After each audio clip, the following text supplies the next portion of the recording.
Imagine a world where one man could shape destiny with a single word.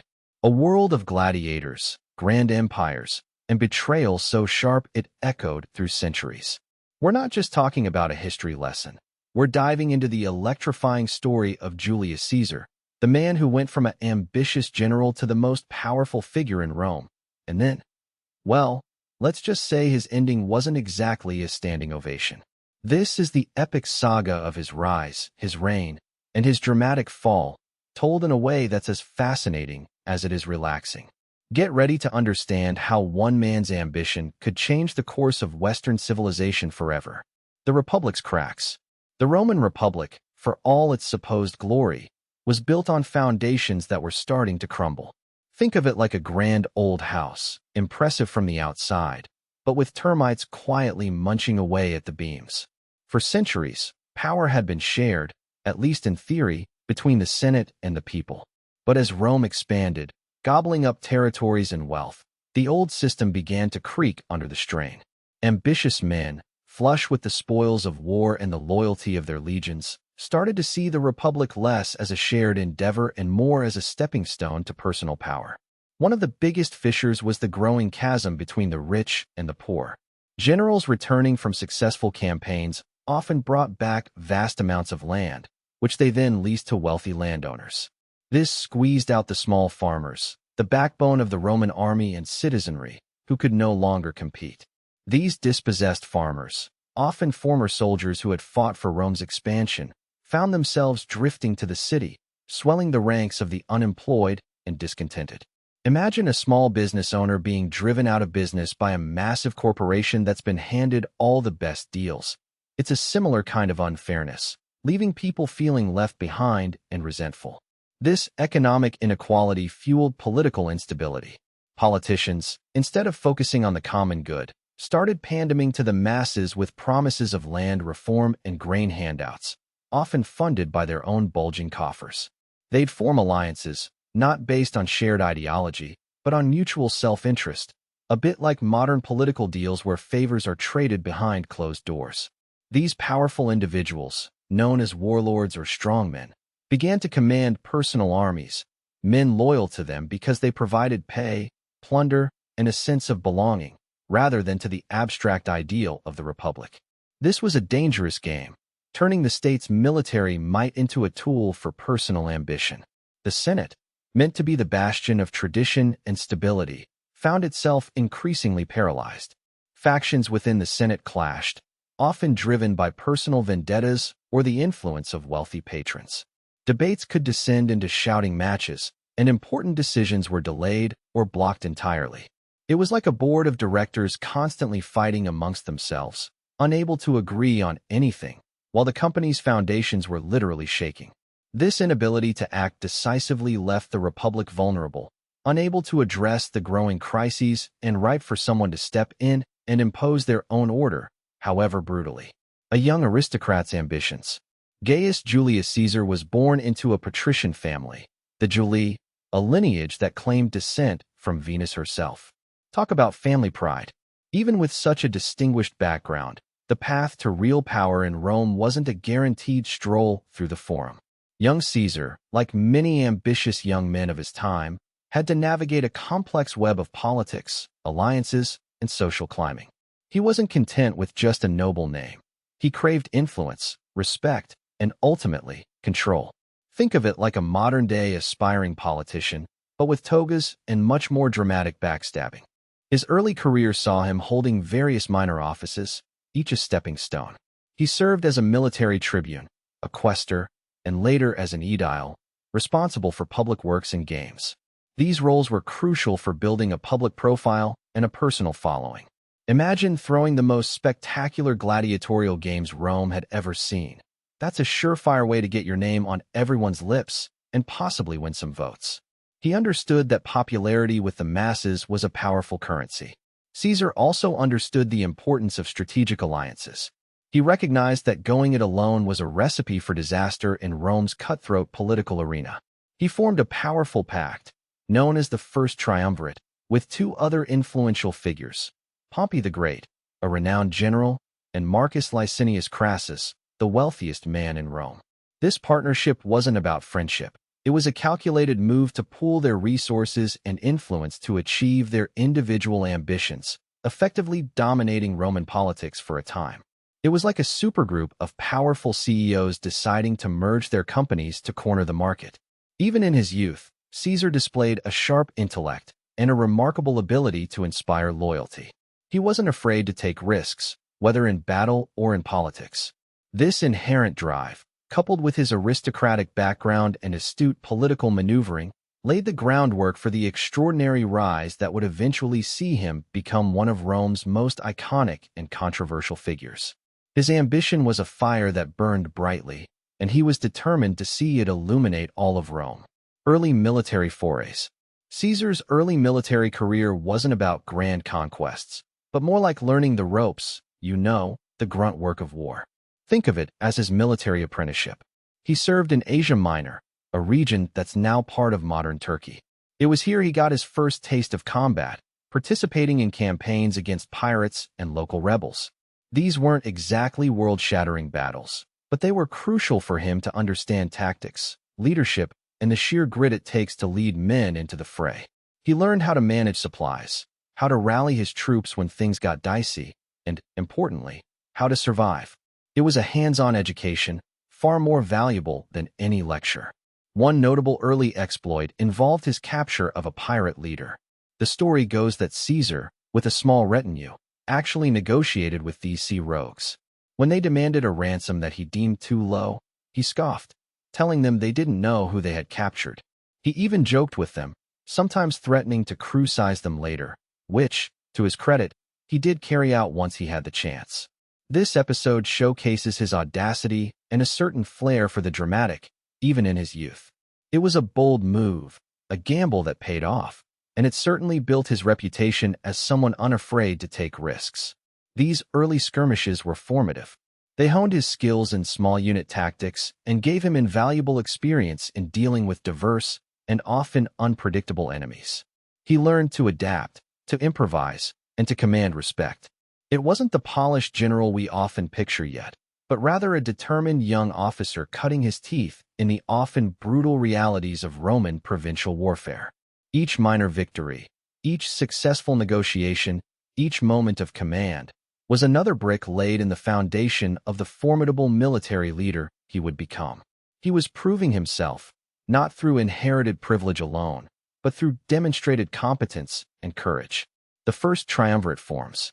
Rome was a city with a lot of ambitious people, and sometimes, to get ahead, you needed to team up. Imagine a school playground where the most popular kids decide to stick together to make sure no one else gets all the best toys. That's a bit like what happened with Caesar, Pompey, and Crassus. They were three powerful guys, each with their own strengths, who saw that by combining their influence, they could pretty much run the show. Gaius Julius Caesar, a charismatic general with a knack for winning battles and charming the crowds, was eager for higher office. His main rival, Gnaeus Pompeius Magnus, known as Pompey the Great, was a military hero already enjoying immense popularity and prestige. Then there was Marcus Licinius Crassus, the wealthiest man in Rome, whose fortune could grease any political wheels or buy a lot of votes. Individually, they were strong, but together, they were unstoppable. This alliance, the first triumvirate, wasn't an official government position. It was more like a secret handshake among the powerful. They agreed to support each other's political ambitions. Caesar would get the consulship, a top job, and then a lucrative governorship in Gaul. Pompey would get his land grants for his veteran soldiers, something he'd been promised and hadn't received. Crassus, well, he just liked being in on the action and making sure his financial interests were protected. It was a deal struck in the shadows, a clever way to bypass the Senate's authority and achieve their personal goals through mutual backscratching. Their combined power meant they could control elections, pass laws they favored, and silence opposition. The Senate, which was supposed to be the governing body of Rome, found itself increasingly sidelined. It was like the school principal telling the teachers what to do, but then three really influential parents showing up and basically telling the principal what they wanted done. This unholy trinity, bound by ambition and self-interest, reshaped Roman politics, paving the way for the dramatic events that would soon follow. Conquest of Gaul begins. The first legionary boots crunched on Gallic soil, marking the start of a campaign that would redefine the Roman Republic. Caesar, a man whose ambition burned brighter than any signal fire, saw Gaul not just as a collection of tribes, but as a vast, untapped reservoir of resources and, more importantly, glory. His legions, hardened veterans of countless skirmishes and civil unrest, were a well-oiled war machine, ready to march at his command. Think of it like a seasoned football team, perfectly trained and eager for the championship game, with Caesar as the charismatic coach orchestrating every play. These Gallic tribes, though fierce warriors, often found themselves squabbling amongst themselves. It was a classic case of a house divided. Caesar, with his keen strategic mind, understood this weakness perfectly. He didn't just charge headlong into battle. He played politics, sowing discord, forging temporary alliances, and then striking when his enemies were at their most vulnerable. It was a bit like a shrewd negotiator who first isolates their opponent before presenting their best offer, or in this case, their sharpest swords. One of the early challenges Caesar faced wasn't just the Gallic warriors themselves, but the sheer scale of the territory.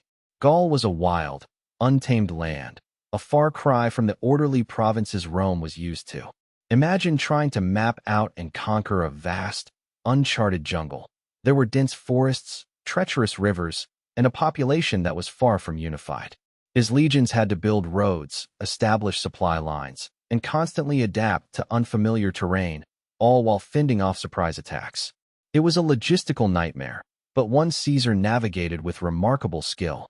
His ability to maintain discipline and morale among his troops, even in the face of hardship and uncertainty, was as crucial as any battlefield victory.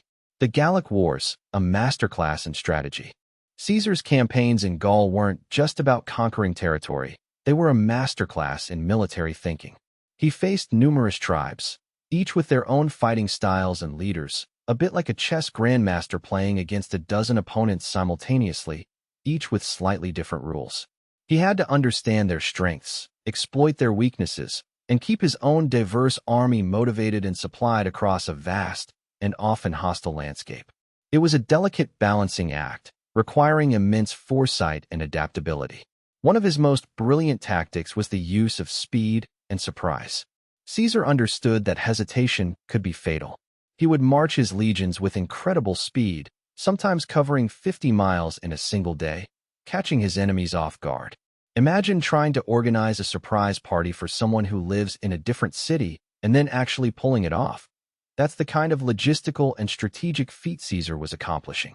He didn't wait for his enemies to assemble their forces. He attacked them while they were still scattered, preventing them from forming a united front. His engineering skills were also a significant advantage. The construction of the Rhine Bridge, a feat of rapid engineering that allowed him to cross the river and strike fear into Germanic tribes, is a prime example. It was like building a temporary highway over a raging river in mere days. This ability to overcome natural obstacles with innovative solutions gave him a decisive edge, allowing him to dictate the terms of engagement and project Roman power far beyond what was previously thought possible. He was essentially building his own advantages on the battlefield. Furthermore, Caesar was a master propagandist. He meticulously documented his campaigns in his commentaries on the Gallic War. This wasn't just a historical record. It was a carefully crafted narrative designed to showcase his brilliance and justify his actions to the Roman Senate and the public. He presented his victories, often against numerically superior foes, in a way that highlighted his strategic genius and Roman military superiority. It was like a modern-day influencer carefully curating their social media feed to present the most flattering version of their life and achievements. This public relations aspect was as crucial to his success as any battle won. Crossing the Rubicon, the die is cast. The small river, the Rubicon, marked an invisible boundary. On one side lay Gaul, the province Caesar had governed with an iron fist and a shrewd political mind. On the other side, Italy proper, the heartland of Rome, and a place no general was permitted to enter with his army. It was a law as ancient and unyielding as Rome itself, designed to prevent any ambitious commander from marching on the capital and seizing power. Think of it like a strict neighborhood rule. No loud music after 10 p.m., but with swords and legions involved. Caesar knew the implications. To cross with his troops was an act of treason, a declaration of war against the Senate and the Republic. He stood on the northern bank, the chill of a January evening seeping into his bones, the weight of his decision pressing down. His loyal legions, seasoned veterans who had followed him through countless battles, waited with a mixture of anticipation and unease. They trusted Caesar, but they also understood the gravity of this moment. This wasn't just another campaign. This was a gamble of epic proportions. He could turn back, disband his army, and face political ruin, or he could take the plunge. The choice was stark, the path ahead fraught with peril. Caesar, ever the strategist, had meticulously planned his moves, but even he couldn't have foreseen every twist and turn that lay ahead. Legend has it that Caesar hesitated, pacing the riverbank, perhaps weighing the consequences, the potential bloodshed, the fracturing of the Roman world. Then, with a decisive stride and a phrase that would echo through millennia, "Alia iacta est," the die is cast, he plunged into the shallow waters. It was a moment of no return, a point of no return, much like deciding to send that risky text message late at night. Once it's sent, you can't unsend it. The river, a mere geographical feature, transformed into a symbol of irreversible action, a line drawn in the sand, or rather, in the water, that separated the old order from the new. The crossing wasn't met with immediate fanfare or a grand parade. It was a calculated risk, a bold maneuver that caught his opponents off guard. News traveled, whispers turned to shouts, and panic began to spread in Rome. The Senate, accustomed to Caesar's growing power but perhaps underestimating his audacity, found themselves scrambling. This wasn't a negotiation, it was an invasion. The very foundations of the Republic were shaken by the determined march of Caesar and his men southward. The Rubicon was more than just a river. It was the threshold of a new era, an era defined by Caesar's ambition and the dramatic unraveling of Roman tradition. Civil war erupts. The fragile peace shattered when Caesar crossed the Rubicon River with his legions. This wasn't just a casual stroll across a stream. It was a declaration of war against the Senate and Pompey. Think of it like deciding to bring your pet tiger to a formal dinner party, definitely not on the guest list and likely to cause a ruckus. Caesar, a brilliant general with a fiercely loyal army, knew this act was irreversible. He famously declared, "Alia iacta est," meaning the die is cast. No going back now, folks. Pompey, the Senate's chosen champion, found himself in a pickle. He had vast resources and a formidable navy, but his army was less experienced than Caesar's hardened veterans. He'd been expecting Caesar to disband his troops and return to Rome as a private citizen, a bit like expecting a celebrity to just blend into the crowd after a stadium concert. When Caesar marched south, Pompey and many senators panicked and fled Italy, heading east to regroup. They hoped to raise a new army and crush Caesar on foreign soil. The ensuing conflict wasn't a quick skirmish. It was a brutal, drawn-out affair across the Roman world. Battles raged from Spain to Greece, and even North Africa. Caesar was a master tactician, often outnumbered but always outthinking his opponents. He employed clever strategies, like using his engineering skills to build bridges and siege works with astonishing speed. Imagine trying to build a Lego castle while your little sibling is trying to knock it down. Caesar was that builder, but with swords and shields involved. One of the most decisive encounters happened at Pharsalus in Greece. Here, Caesar's smaller, but more disciplined, force faced Pompey's much larger army. Caesar's strategic brilliance shone through, and Pompey's forces were routed. Pompey himself fled to Egypt, seeking refuge, only to meet a tragic end. His head was presented to Caesar, a grim welcome gift. This victory effectively sealed the fate of the Republic and paved the way for Caesar's ultimate dominance, though the fighting would continue in scattered pockets for some time. Pompey's flight and demise. The once mighty Pompey, now a fugitive, found himself in a desperate scramble. His grand legions were scattered, his political alliances fractured like cheap pottery. He had to flee Italy, a place he once commanded with an iron fist, and seek refuge elsewhere. Imagine a CEO suddenly finding their company bankrupt and having to run from their own employees. It was that sort of ignominious retreat, but with far more swords and far less severance pay. His destination? Greece. He hoped to regroup, to rally whatever loyalty he could still command, and to perhaps muster a new force to challenge Caesar's ascendance. It was a long shot, a gamble born of desperation. His arrival in Greece wasn't met with the triumphant cheers he might have once expected. Instead, it was a somber gathering of remnants, a collection of men whose fortunes were tied to his, and who now faced an uncertain future. Pompey, accustomed to the adoration of crowds and the deference of senators, must have felt the sting of his diminished status keenly. He attempted to rebuild his army, but the momentum was undeniably with Caesar. Caesar, known for his swiftness and strategic brilliance, was like a relentless tide, and Pompey was struggling to build a seawall fast enough. Pompey's final stand, or rather, his final desperate plea, came in Egypt. He believed that Ptolemy XIII, the young pharaoh, would offer him sanctuary, perhaps even military aid. After all, Pompey had once played a significant role in placing Ptolemy's father on the throne. It seemed a logical, if risky, move. However, the advisors surrounding the young king saw a different opportunity, a chance to curry favor with the ascendant Caesar. They decided that handing Pompey over, or rather, orchestrating his demise, would be a much more politically advantageous move than offering him refuge. And so, as Pompey stepped onto the shores of Egypt, expecting a welcome, he was met instead with treachery. He was assassinated, reportedly by a former Roman soldier who had been part of Pompey's own army, a grim irony that underscored the brutal realities of power struggles. His head was presented to Caesar, a gruesome trophy. Caesar, however, was reportedly disgusted by this act, not out of pity for Pompey, but perhaps because he saw it as a crude display of barbarity that reflected poorly on Roman civilization, even if it conveniently removed his rival. Pompey's grand ambitions, his military triumphs, and his political maneuvering all ended not on a battlefield, but on a foreign beach, a victim of a calculated betrayal. Consolidation of power. Caesar's return from Gaul was not just a triumphant march. It was a calculated maneuver to secure his political future. He understood that military success alone wasn't enough to guarantee lasting power in Rome. He needed to dismantle the existing power structures and rebuild them in his image. The Senate, once the ultimate authority, had become a fragmented body, easily swayed by powerful individuals.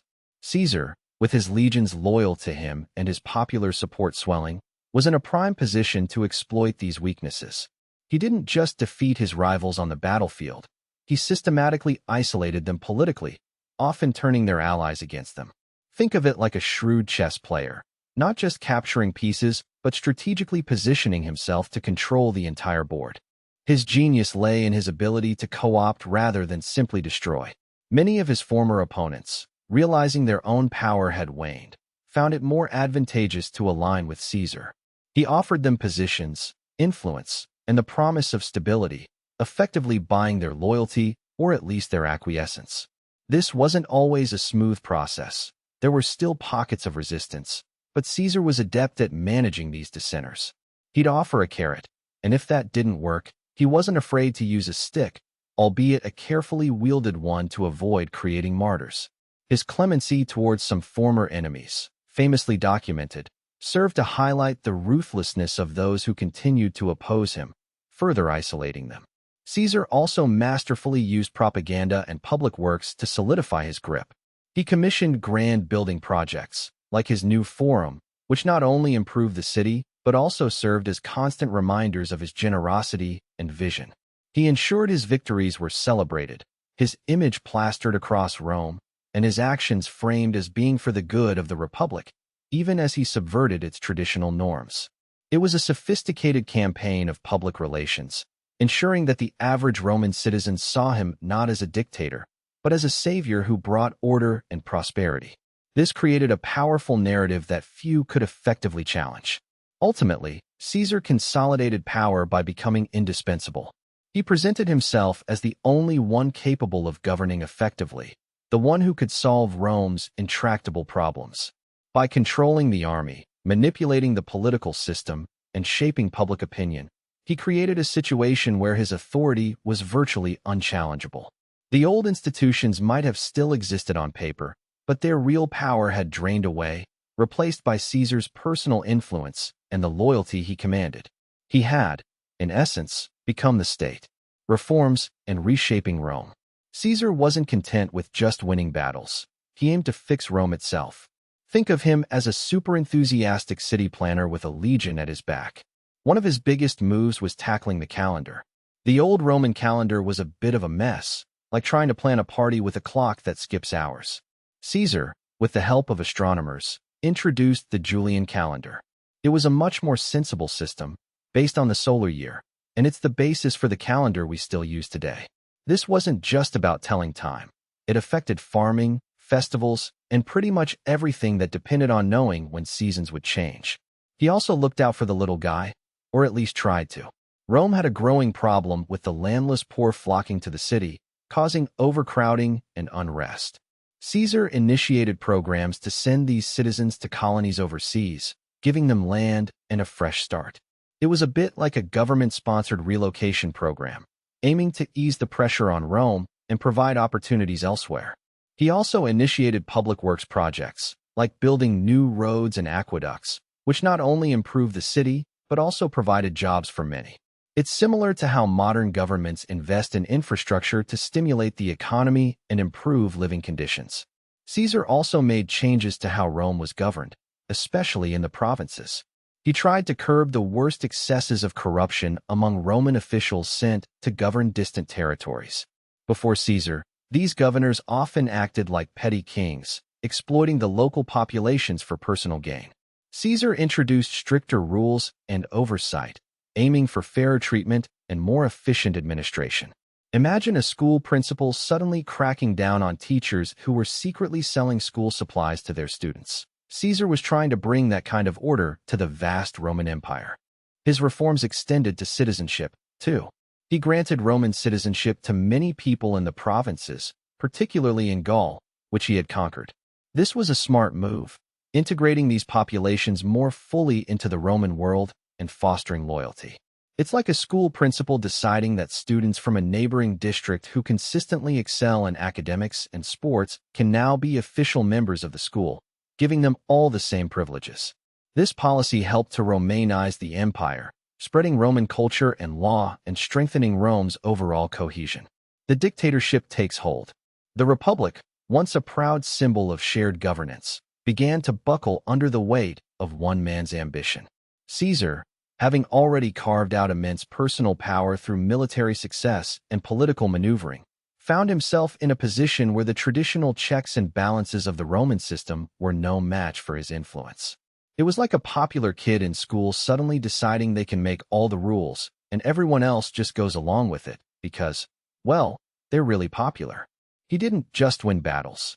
He won over the loyalty of his soldiers and the admiration of many citizens who saw him as a strong leader who could bring order to a chaotic world.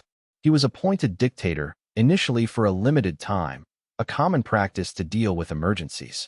But like a guest who overstays their welcome, Caesar's emergency seemed to stretch on. Then, the term was extended, and extended again. Finally, in a move that would make any modern politician blush, he was declared dictator perpetuo, dictator for life. This wasn't just a title, it was a fundamental shift in power. Imagine your local mayor suddenly deciding their term is now permanent, with no elections and no oversight. It's a bit like that, but with legions of soldiers instead of town hall meetings. This consolidation of power meant Caesar could bypass the Senate, the old governing body, whenever it suited him. He made laws, appointed officials, and decided on foreign policy all by himself.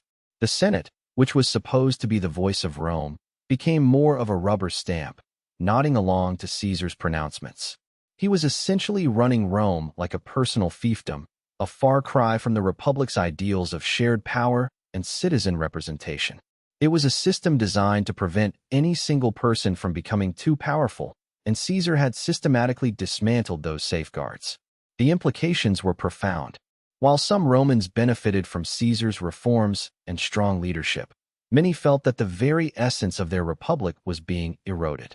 The path to autocracy, a government ruled by a single person with absolute power, was now clearly visible, paved with Caesar's triumphs and the silence of a diminished Senate. This wasn't just a political transition.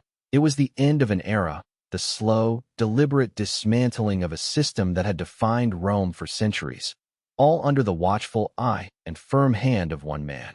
Caesar's grand projects. Julius Caesar wasn't just a military genius. He was also a builder, a man who wanted to leave his mark on Rome with impressive structures and city improvements. Think of him as a Roman emperor before he was actually emperor, already planning to make Rome the most amazing city in the world. One of his biggest dreams was to create a new forum, the Forum Julium, right next to the old one. This wasn't just about adding more space for shops and public gatherings. It was a statement. He wanted a grander, more magnificent center for Roman life, a place that would symbolize his power and vision. He even dedicated it to Venus, his mythical ancestor, adding a divine touch to his earthly ambitions. Beyond the Forum, Caesar had plans for urban renewal that would make modern city planners nod in approval. He envisioned a massive library, a place to house all the knowledge of the known world, something akin to a Roman library of Alexandria. Imagine the scrolls, the scholars, the buzz of intellectual discovery, all curated and supported by Caesar's patronage. He also wanted to reform the calendar, which, let's be honest, was a bit of a mess back then. The Julian calendar, his creation, was a much more sensible system that we still base our modern calendar on. It's like he looked at a jumbled to-do list and decided to organize it with clear deadlines and a logical flow, making sure everyone knew when to plant crops or celebrate holidays without confusion. His ambition extended to practical matters too, like improving Rome's infrastructure. He planned to drain the Pontine Marshes, a large swampy area near Rome that was known for being unhealthy and difficult to traverse. Draining these marshes would not only make the land usable for agriculture, but also improve public health by reducing mosquito-borne diseases. It's the kind of project that benefits everyone, from the wealthy landowner to the common farmer, showcasing a practical side to his grand vision. Caesar understood that true power wasn't just about conquering lands, but about improving the lives of the people within his domain, making Rome a more functional, beautiful, and prosperous place for all. The calendar reforms. The Roman calendar was a bit of a mess, frankly. Imagine trying to plan a party when your birthday sometimes falls in spring and sometimes in winter, all because your calendar keeps drifting away from the actual seasons. That's kind of what was happening in Rome. The old Roman calendar was based on lunar cycles, but it wasn't very good at keeping pace with the sun. Priests, called pontiffs, had the job of adding extra days, called intercalary months, to keep things roughly aligned. But, as you might guess, this power could be, and often was, abused. Favored politicians could bribe the pontiffs to extend their terms or shorten their rivals' terms, making the whole system a bit of a political football. It was a recipe for chaos, leading to festivals being celebrated at the wrong times of the year. Enter Julius Caesar, a man who, when faced with a problem, didn't just shrug and hope for the best.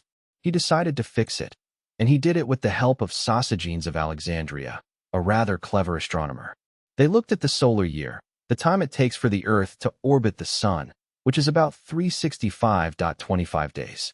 The goal was to create a calendar that was predictable and, importantly, stayed in sync with the seasons. They decided on a 365-day year, but what about that extra quarter of a day? Simple, really. Just add an extra day every 4 years. This became our familiar leap year. So, in 45 BCE, the Julian calendar was introduced. It was a massive improvement. No more guessing when spring planting should really begin. The months were rearranged, and they were given their current lengths, mostly. January was moved to the beginning of the year, and we got our familiar 12-month structure. It was a huge step towards the calendar we use today, a system so robust that it only needed a minor tweak by Pope Gregory XIII in the 16th century to account for the fact that the solar year is slightly less than 365.25 days. Even so, the Julian calendar served as the standard for over 600 years, a testament to Caesar's practical genius. Public works and popularity. Caesar understood that Rome wasn't just about conquering lands. It was about winning hearts and minds. He poured money into making Rome a better place for its citizens, a strategy that paid off handsomely in popularity. Think of it like a modern politician launching a massive infrastructure project: new roads, bridges, public spaces. Caesar did just that, but on a Roman scale. He funded the construction of new temples, public baths, and even a magnificent basilica, the Basilica Julia, which served as a grand courthouse and meeting place. These weren't just buildings. They were symbols of his power and his commitment to the Roman people. His public works weren't just about grand gestures. They were also about practical improvements that directly benefited the average Roman. He supported grain distribution programs, ensuring that the city's poor had access to affordable food. This was a crucial move in a city prone to unrest, a way of keeping the masses fed and, therefore, content. Imagine a mayor today ensuring that everyone has access to fresh water or affordable housing. Caesar was doing something similar, just with marble and legions. It's a timeless strategy. Make life better for people, and they'll likely support you. Furthermore, Caesar was a master of public spectacle. He sponsored lavish games and gladiatorial contests, events that captivated the Roman populace and provided a welcome distraction from the daily grind. These weren't just entertainment. They were carefully orchestrated displays of Roman power and Caesar's generosity. He knew that a well-fed, entertained populace was a less rebellious populace. It was a brilliant political maneuver, essentially buying goodwill with bread and circuses, a tactic that has echoed through history. His popularity soared as Romans flocked to witness these grand events, seeing him as a benefactor and a champion of their way of life. Growing opposition. As Caesar's influence expanded, a murmur of discontent began to ripple through the Senate. These weren't just any complaints. They were the grumblings of men who felt their traditional power slipping away like sand through their fingers. Think of it like a group of seasoned chess players suddenly finding a new player who keeps making moves nobody saw coming and somehow always winning.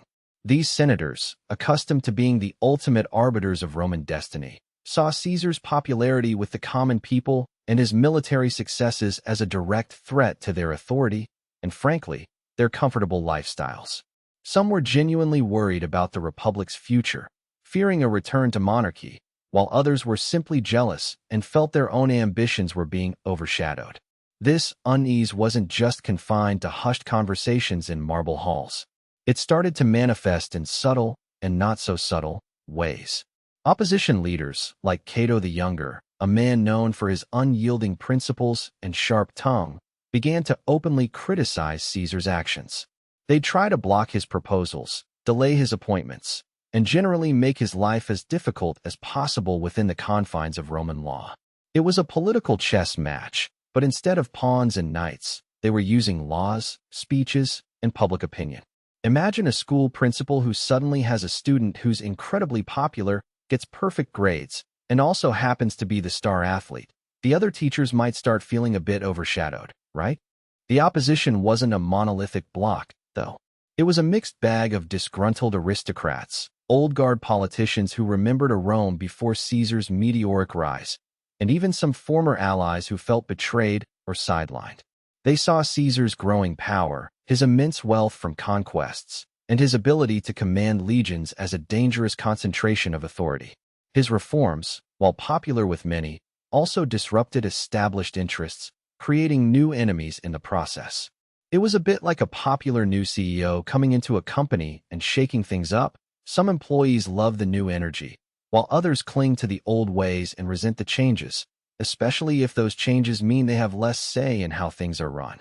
These growing tensions were like the rumblings before an earthquake. The senators who opposed Caesar were becoming more vocal and more organized. They began to see him not just as a powerful general or a popular politician, but as a potential tyrant, someone who might one day overthrow the very system they all claimed to cherish.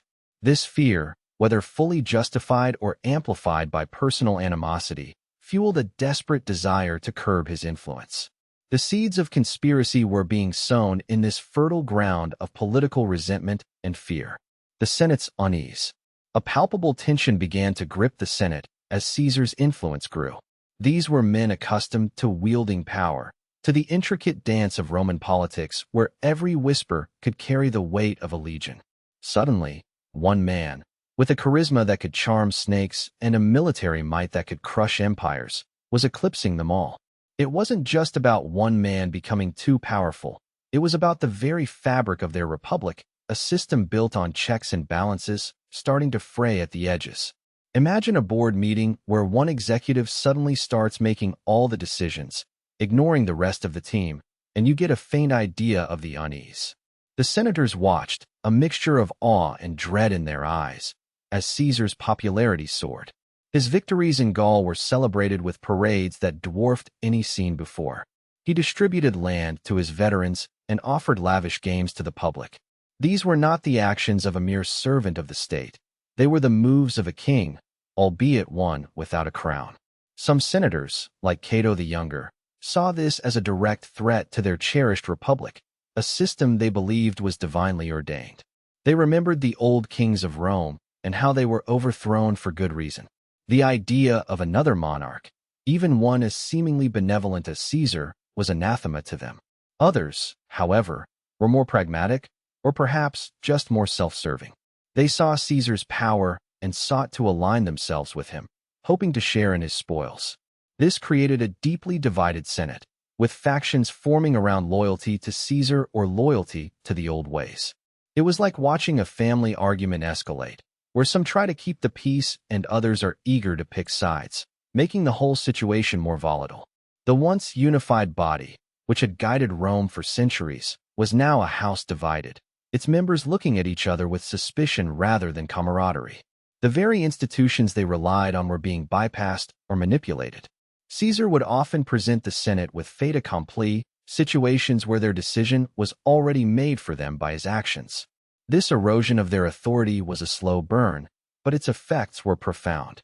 The senators, who once debated laws and directed foreign policy, now felt like rubber stamps, their voices drowned out by the roar of Caesar's popularity and the clinking of his legion's armor. It was a disquieting realization, akin to a seasoned captain finding their ship's helm no longer responding to their command, with the vessel drifting towards an unknown and potentially dangerous horizon. Whispers of kingship. The air in Rome grew thick with unspoken ambition. Caesar, a man already accustomed to the roar of the crowds and the glint of Roman steel, found his name being whispered in hushed tones, not just as a brilliant general, but as something more. He had a knack for making people feel important, for remembering their names, for sharing a laugh that made them feel like they were in on a secret. This wasn't just politics, it was performance art on a grand stage. He cultivated an image of a man of the people, yet one destined for greatness, a delicate balance that unnerved many in the Senate. They saw his popularity, his ability to sway the masses with a few well-chosen words and a generous distribution of grain, and they began to worry. It was like watching a child play with matches, exciting, but potentially catastrophic. This growing sentiment wasn't entirely organic. Caesar's allies, men like Mark Antony, fanned these flames, subtly suggesting that perhaps Rome needed a single, strong hand to guide it, a hand like Caesar's. They pointed to his military triumphs, his clemency towards defeated foes, his seemingly boundless energy. It was a narrative crafted with care, designed to appeal to a populace weary of infighting and uncertainty. Think of it like a clever marketing campaign. They were selling Caesar as the solution to Rome's problems, even if the problems were, in part, created by their own machinations. The idea of kingship, an anathema to Roman republican ideals, began to creep back into conversations, not as a direct demand, but as an inevitable conclusion. The Senate, however, was a nest of vipers, each more protective of its own power than the last. For them, Caesar's popularity was a direct threat to their ancient privileges and their control over the republic. They saw the whispers of kingship not as a sign of Caesar's brilliance, but as a dangerous symptom of his ambition, a disease that could infect the very foundations of Rome. They tried to counter his influence, to remind people of the bloody history of kings, but their words often sounded like the grumbling of old men clinging to the past. Caesar, meanwhile, continued to play his part, accepting honors with a practiced humility that only seemed to confirm his growing stature. He was a master of the subtle gesture, the knowing glance, the smile that could mean anything from genuine warmth to calculated manipulation. The Ides of March approaches. The air in Rome had begun to thicken with unease, a subtle shift like the prelude to a storm. Whispers, once confined to shadowed corners, now drifted openly through the forum, tales of omens and portents.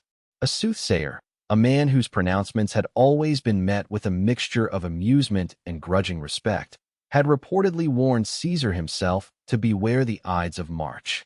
This wasn't just idle gossip. It was a pronouncement from someone who claimed to commune with the divine, and in a city that still held deep reverence for such things, it carried weight.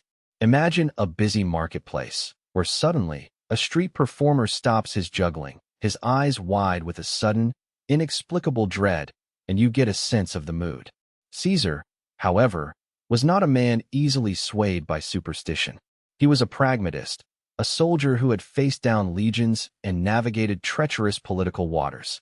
He likely saw these warnings as the grumblings of the fearful, the desperate attempts of those who felt their power slipping away. His confidence, forged in victory and absolute authority, was a shield against such anxieties. It was as if he were driving a chariot at full speed, the whispers of danger like flies buzzing around him, annoying but ultimately harmless. He was on the cusp of becoming king, a position that would cement his legacy for all time. Yet, beneath the surface of his unshakable resolve, the seeds of doubt, or perhaps just a keen awareness of his enemy's desperation, might have been sown. He was aware of the growing resentment among certain senators, men who clung to the old ways and saw his ambition as a direct threat to the republic they cherished. These were not just abstract political opponents. These were individuals who had benefited from the old order, families whose influence had waned with Caesar's meteoric rise. Their fear was palpable, a silent, simmering anger that threatened to boil over. Think of a group of old-school bosses in a modern corporation, watching a new, ambitious CEO completely shake up their comfortable world. As the Ides of March drew nearer, the signs, perceived or real, seemed to multiply. Dreams were recounted, unusual animal behavior was noted, and the very stars themselves seemed to align with a foreboding message. For those who wished Caesar ill, these were not mere coincidences, but divine affirmations. For Caesar, they were perhaps distractions, or perhaps, just perhaps, a tiny flicker of concern in the back of his mind, a faint echo of that soothsayer's warning that he tried his best to ignore. The Ides were coming, a date circled on many a calendar, not for celebration, but for a reckoning. The conspiracy convenes. The whispers began in hushed corners, fueled by a potent mix of fear and ambition. Senators, once bowing to Caesar's every whim, now felt the chill of his absolute power. They saw not a savior, but a king in disguise, a threat to the very foundations of the republic they cherished. Imagine a schoolyard bully who suddenly decides he gets to make all the rules, and everyone else just has to go along with it. That's how many felt about Caesar. This growing unease needed a focal point, a clandestine gathering where discontent could fester and plans could be hatched. These secret meetings weren't happening in grand halls, but in dimly lit rooms, behind closed doors, where the clinking of wine cups was often the loudest sound. Men like Brutus, a man who had once admired Caesar, found himself drawn into this shadowy world. Cassius, a more pragmatic and perhaps bitter figure, was a driving force, his persuasive arguments echoing the anxieties of the others. They spoke of liberty, of Rome's destiny, and of the drastic measures required to preserve it. It was a dangerous game, like negotiating with a dragon in its lair, hoping it wouldn't notice you were the next meal. The conspiracy wasn't a unified front from the start. It was a collection of individuals, each with their own grievances and motivations, but united by a common enemy. Some feared Caesar's popularity, worrying he would eventually abolish elections and appoint himself emperor. Others felt personally slighted, their influence diminished by his overwhelming presence. The sheer audacity of his actions, like crossing the Rubicon with his army, had shown them he was willing to break the old rules, and they decided to break them right back, albeit with far more secrecy and, ultimately, bloodshed. These clandestine conversations were a delicate dance. Each conspirator had to weigh the risks and rewards. Betrayal was a constant threat, not just from Caesar's spies, but from within their own ranks. Yet, the conviction that they were acting for the greater good, for Rome itself, propelled them forward. It was a belief that sometimes, to save something precious, you had to be willing to get your hands dirty, even if it meant plunging a dagger into the heart of a man once considered a friend. The assassination unfolds. The air in the theater of Pompey on the Ides of March was thick with a tension that had been building for months, a silent storm gathering around Julius Caesar. He arrived, perhaps a touch too confident, a touch too dismissive of the whispers and the warnings. It was a gathering of senators, men who had once been his allies, now a coiled viper's nest. The pretense of a petition, a desperate plea for his attention, was the signal. As Tullius Cimber grabbed at Caesar's toga, pulling it down, the first dagger struck. It wasn't a clean, decisive blow, but a clumsy, panicked thrust. Then, chaos erupted. Daggers flashed in the dim light, a flurry of steel against flesh. Caesar, a seasoned general who had faced countless battlefields, found himself surrounded by men he knew, men he had pardoned, men he had elevated. He fought back, initially with the strength of a titan, trying to fend off the assault. He recognized faces, the shock and betrayal evident in his eyes. Casca, another conspirator, delivered a blow, and then another followed. It was a macabre dance of death, a swift and brutal end orchestrated by those he had trusted. The scene was a stark contrast to the grandeur of Roman politics. Instead of eloquent speeches and reasoned debate, there was the grunting of exertion, the sickening thud of blades, and Caesar's own cries of disbelief. He saw Brutus, his protege, his near son, among them. That was the moment, the historians say, that truly broke him. The famous, perhaps apocryphal, "Et tu, Brute? You too, Brutus?" captured the profound sense of betrayal. It wasn't just a physical assault, it was an emotional evisceration. He fell at the foot of Pompey's statue, a cruel irony given Pompey was his great rival. Blood pooled around him, staining the marble floor, a testament to the brutal reality beneath the veneer of Roman civility. The conspirators, their hands red and their faces grim, stood over his lifeless body, their victory, a moment of profound shock rather than triumph.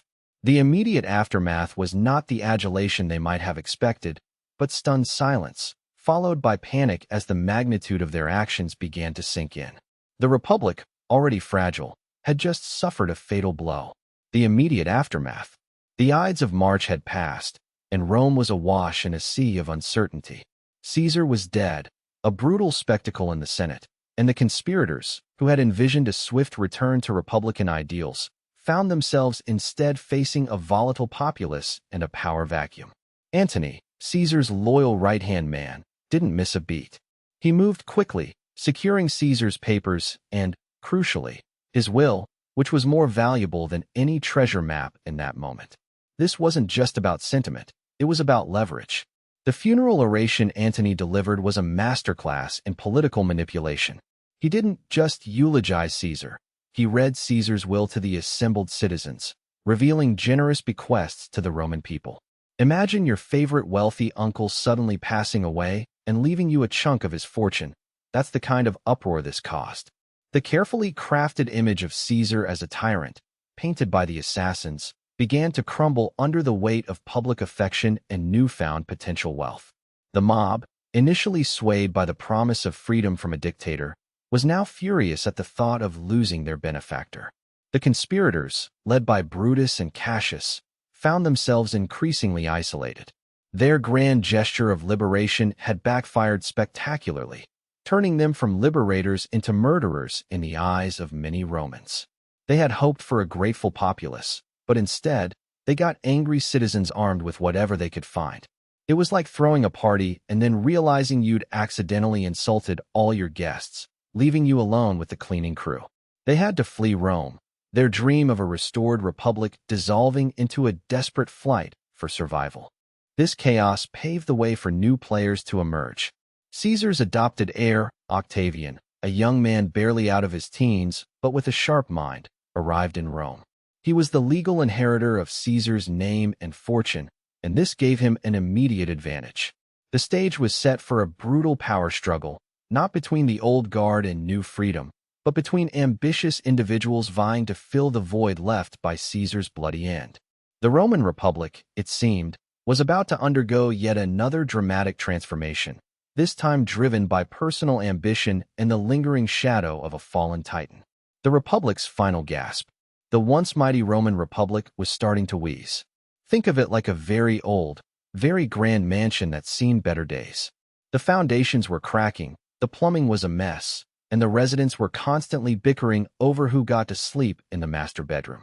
For centuries, Rome had been governed by a complex system of elected officials and a senate, a bit like a very large, very opinionated town council.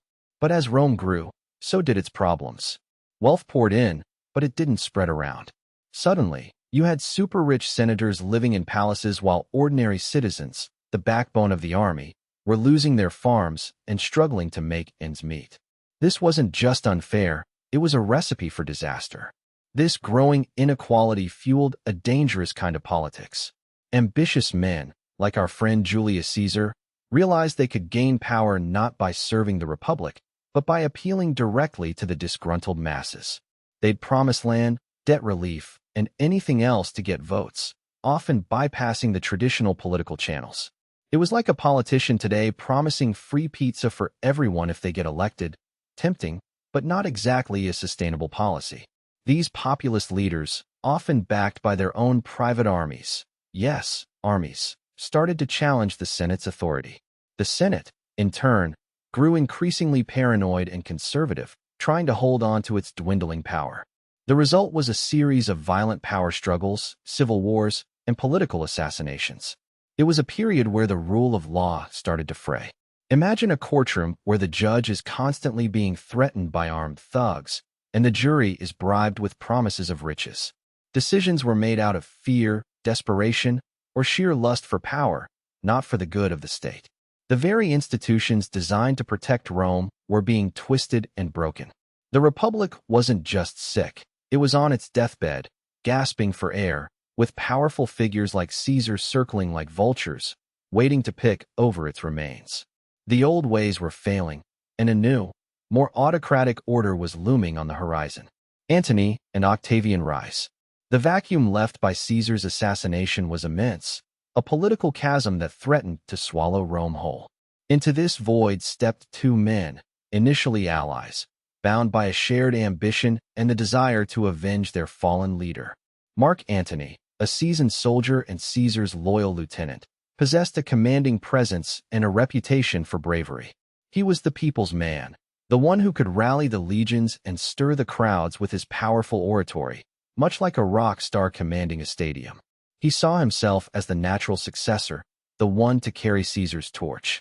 Then there was Octavian, Caesar's grandnephew and adopted heir. Young, sharp, and perhaps underestimated by many, Octavian was a different kind of player. He lacked Antony's battlefield swagger, but possessed a calculating intellect and a shrewd understanding of Roman politics.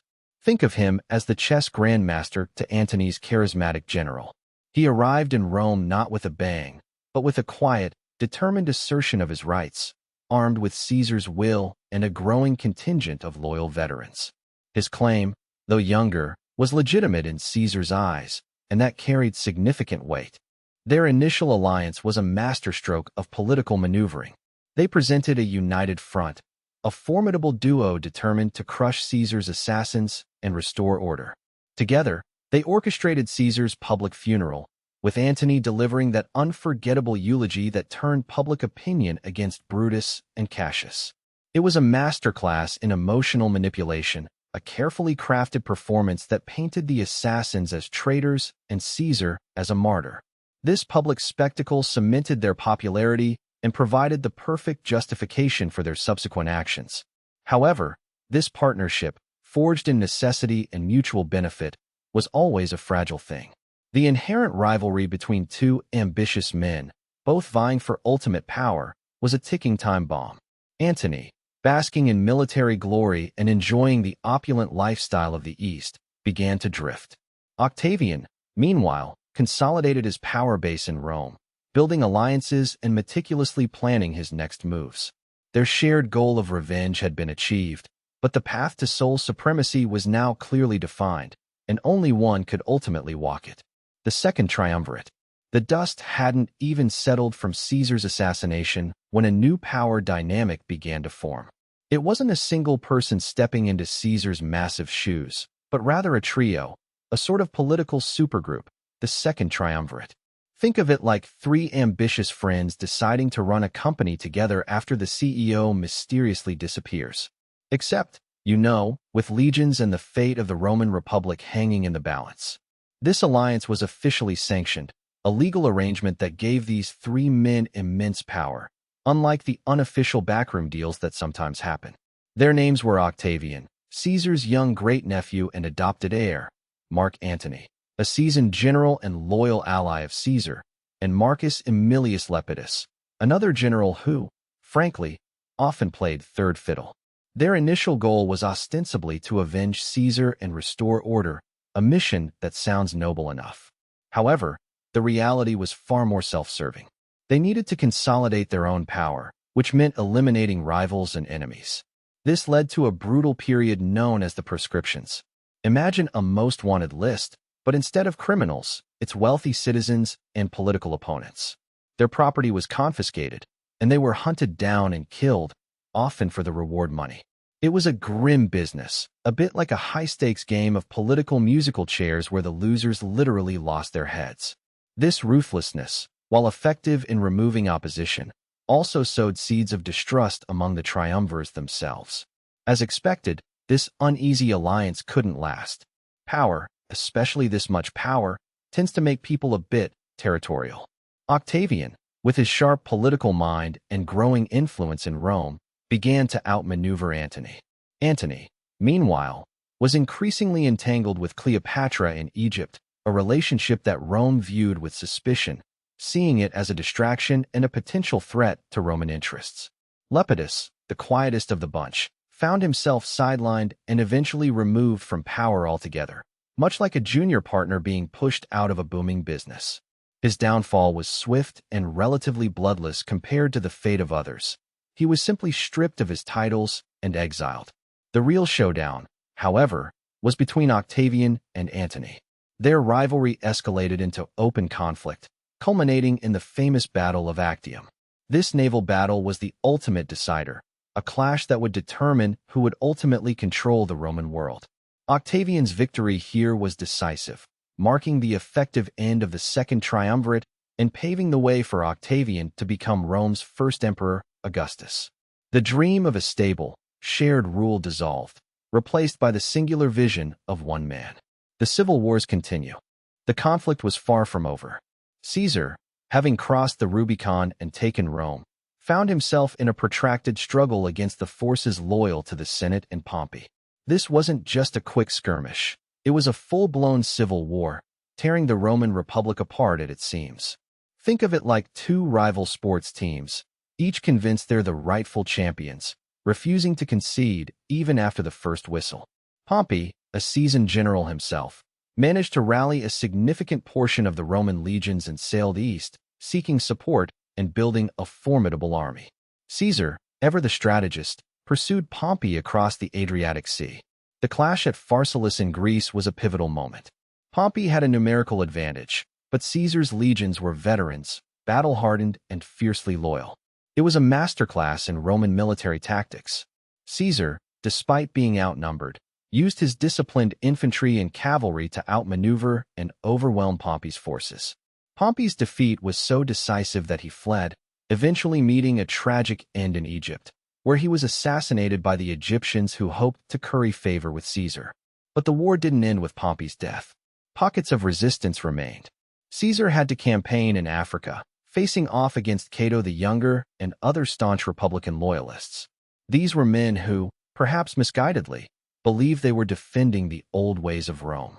The Battle of Thapsus was another significant victory for Caesar, effectively crushing this African resistance. Yet, even after that, there were still holdouts in Spain, forcing Caesar into further campaigns. It demonstrated that even a brilliant leader like Caesar couldn't simply wave a magic wand and make all opposition disappear.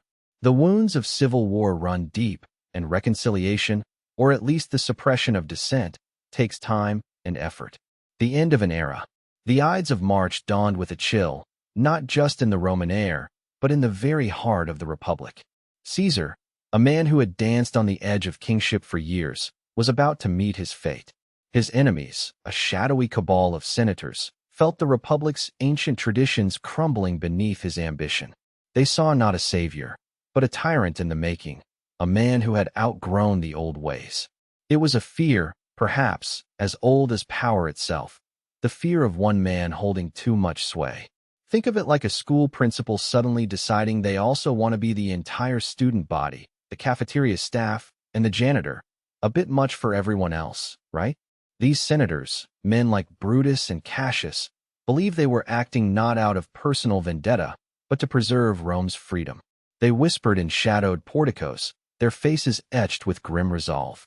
The Senate floor, usually a stage for booming orations and political maneuvering, would become the arena for a brutal act. They planned to strike during a Senate meeting, a place where Caesar felt most secure, surrounded by the very men who would betray him. It was a desperate gamble, a final, bloody attempt to rewind the clock and restore the Republic to its former glory.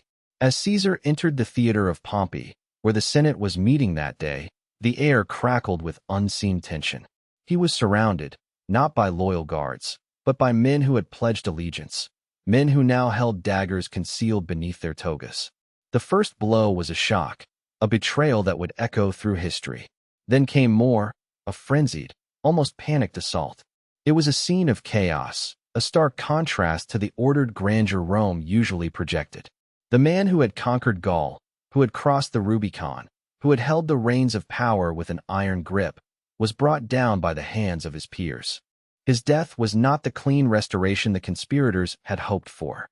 Instead, it plunged Rome into further chaos, igniting a series of civil wars that would ultimately see the Republic fade into memory. The assassins had ended Caesar's life, but they had inadvertently paved the way for the very thing they sought to prevent: one-man rule.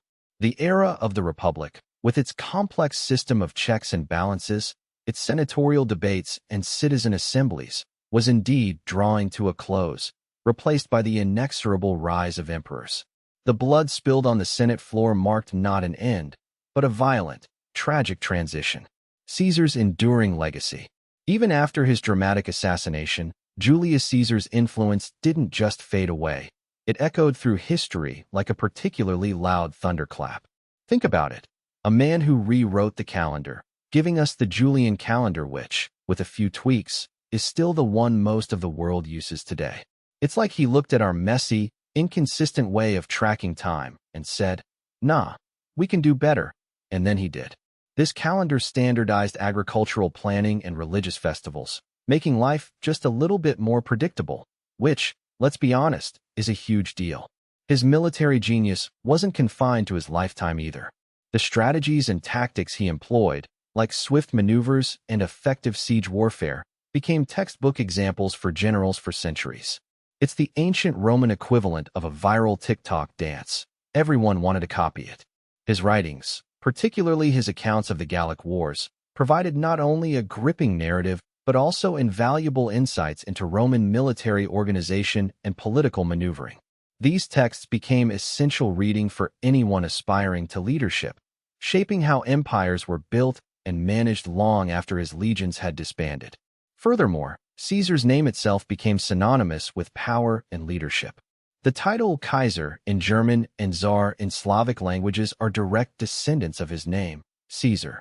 Imagine your name becoming a title of ultimate authority for thousands of years and across vast empires. It's a pretty impressive linguistic footprint. This linguistic legacy highlights how deeply his persona and perceived authority permeated the collective consciousness of subsequent societies, proving that a strong name, much like a strong leader, can leave an indelible mark. His vision for Rome, though cut short, laid the groundwork for the Roman Empire. While he himself was never officially emperor, his actions and reforms paved the way for his successor, Augustus, to establish that imperial system. He fundamentally altered the Roman Republic, shifting power dynamics in a way that was irreversible. His impact wasn't just about conquering lands. It was about reshaping governance, culture, and even the very language we use, proving that a single individual with ambition and vision can indeed change the world, for better or for worse, and certainly for a very long time. And so, the mighty Julius Caesar, a man who reshaped Rome, met his dramatic end, a stark reminder that even the most powerful can fall. From his military genius on the battlefield, like a star quarterback leading his team to victory, to his ambitious political maneuvers, he truly was a force of nature. Yet, in the end, suspicion and fear among his peers led to his assassination, a tragic twist worthy of any play. We hope you enjoyed this journey through Caesar's incredible life and untimely demise. What do you think was Caesar's biggest mistake? Let us know in the comments below. Next time, we'll delve into the power vacuum left by Caesar's fall and explore the rise of another legendary figure, Augustus, the first Roman emperor. Don't miss it.